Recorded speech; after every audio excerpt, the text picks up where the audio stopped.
హైదరాబాదులో వైరింగ్ వ్యవస్థ ఎంత అధ్వానంగా ఉందో చూడొచ్చు. ఇది మాసప్యాంగ్లోని main road. Election commission office, CID office కూడా ఈ పరిసరాలనే ఉంటుంది. గవర్నమెంట్ ఆఫీసులు ఈ పరిసరాలనే ఉంటాయి. అండర్ గ్రౌండ్ వైరింగ్ చేస్తాము అని అనేక సార్లు చెప్పి వదిలేశారు. అది అండర్ గ్రౌండ్ వైరింగ్ ఎప్పుడవుతుందో తెలియదు.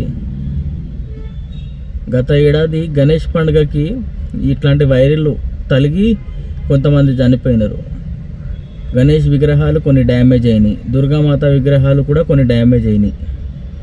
మరి ఈ వైరింగ్ వ్యవస్థ హైదరాబాద్లో ఎప్పుడు సెట్ అవుతుందో తెలియదు. అస్తవ్యస్తంగా చెట్లకి, స్తంభాలకి కరెంట్ వైర్లు ఉన్నాయా తెలియదు, టెలిఫోన్ వైర్లు ఉన్నాయా తెలియదు, ఇంటర్నెట్ వైర్లు ఉన్నాయా తెలియదు, హైటెన్షన్ కేబుల్స్ ఉన్నాయా తెలియదు,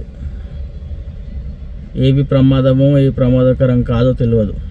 చెట్లకి వీటిని ఆ చెట్లు కొట్టేస్తారు. ఆ చెట్లతో పాటు వైర్లు కింద పడతాయి.